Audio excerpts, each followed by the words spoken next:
Because I'm bored. That's the main reason why I want to start a channel, but there are a lot of other reasons. Now, I'm saying that the second biggest one might be, I'm not holding a grudge, but it could be because my buddy told me that he would want to start a podcast with me and then backed out last second. I'm not saying that I want to start this channel and then get followers and then rub it in his face and say, hey, this is a fairy tale of what we could have been, but I'm also not saying that I don't want that. But in all seriousness, when I started a 9-to-5 job, I knew that I wanted to do something from that 5 to 9. I love TV, and to be honest with you, TV is my hobby, but there just aren't that many good shows anymore. So I don't just want to sit there after work, just either reading a book or watching TV, basically just waiting for the next day to happen. I never even considered starting a channel until one day on TikTok, I came across this guy named Jack Cook. Jack Cook is a videographer. He has his own company, does amazing videos. He started posting daily TikToks of like a vlog in his life. And now this was the first time that I saw a content creator that I could really relate with. There was something about his videos that kind of lit a spark under me saying, hey, Josh, maybe you could do something like this. Now he is a professional videographer and I know he has his editing down and his camera angles and everything down pat. But I knew that I just wanted to create something and then just start pushing it out there. So I did that for a little bit. I made some daily TikToks, but I was struggling a lot. Every single time I made one, it was just terrible no matter what I was doing. I kind of gave up on it, to be honest with you. A couple months later, I started going down a YouTube vlog rabbit hole. I had to do these PT exercises that last about 10 minutes. And then I came across Emma Chamberlain. I know.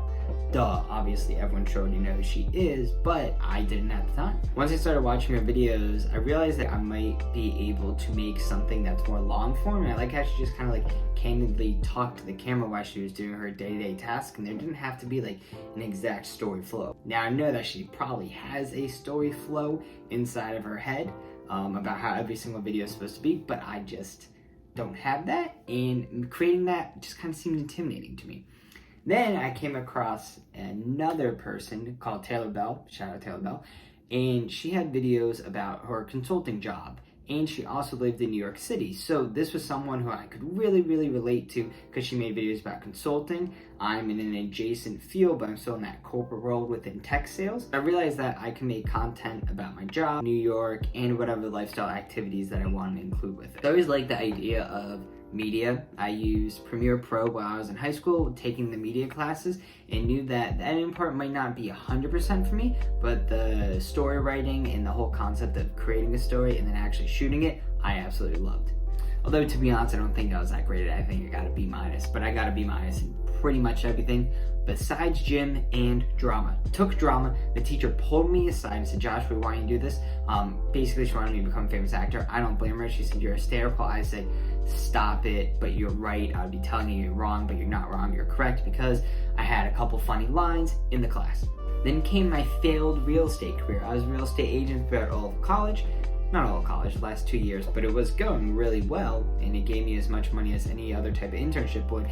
Then I moved to New York City, did it for 3 months, and desperately failed. But my favorite parts of the whole experience was creating content. From my first and only sale came off an Instagram video where I was wearing a cowboy hat during the pandemic. Now, it was just like some weird, silly, fun thing that I wanted to do that was really more for my job, but on the inside, I was like, oh, I'm doing my job, but now I'm actually enjoying it. So that's why I decided to break my channel into 3 different parts. The first part is tech sales, so I'm gonna make some videos about what my journey has been like working in that field. I've seen a lot of like a day in the life of a software engineer or data analyst at insert XYZ company, but I haven't seen a lot of people do a day in the life of tech sales. I know that technology is a big sector that recruits heavily out of campuses and that a lot of people want to be in just because, you know, you get so many benefits, you get to usually work from home, blah, blah, blah, blah, blah. I want to make videos about my experience working in tech sales and the highs, the lows, and whatever else have you.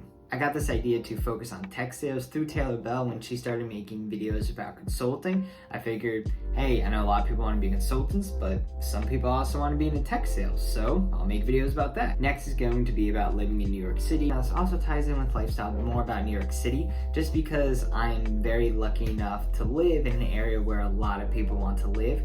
People are obsessed with New York City, and rightfully so, because I live in a shoebox, pay a ton of rent. I could walk outside, see a homeless guy, and then also walk, 2 more minutes and then eat at a gourmet restaurant. All the restaurants and activities and scenic routes in New York is a vlogger's easy cop-out, so I can go ahead and just take a video of me walking in the park, and it's cinematic because that's just New York. I always wanted to move here. I grew up in the Philadelphia suburbs, then went to school at Temple, which is in Philadelphia, the heart of North Philly. And Philadelphia is great. Love the Eagles. Eagles! Eagles! But I always knew that I wanted to move to New York. Before moving to New York, I'd always search up different types of YouTube videos about what it's actually like to live in the city. Now, the third is lifestyle. So these are videos that don't fall under the first 2 categories, but I still want to make, such as what I spend in a week, how I buy groceries in New York City with all the prices and nonsense, what my local meat market's like, where I get my supplements, how I do my fitness. Oh my god, that's a cute dog. Am I the Statue of Liberty? I don't know. But if I want to make a video of it, it's going to fall under that lifestyle category. The overall goal is to be able to mesh all 3 of those together to where I can ultimately just start vlogging about my life. One thing I want to do is have weekly update videos, or bi-weekly, haven't decided yet. These videos, I go ahead and I'm like, hey, I'm at this many subscribers, I've had this many video views, and this many watch hours. So this will just give me a way just to really look back and hey, if I'm feeling bad about having 4 subscribers and then in 2 months I have 8, I doubled my viewership. So to wrap this up, my overall goal is to post twice a week. Now I understand that won't happen, and one other aspect is that I really don't want to start feeling like a job. This is just something that I do as a great creative outlet. And also, shout out Seskin for saying no to the podcast. I can't wait until I get just a little bit of success, just a tiny bit, 20, 30 followers, so that I can just run back to your face and just tell you this is what it could have been, but then have you know that it's not that, but that's what it could have been.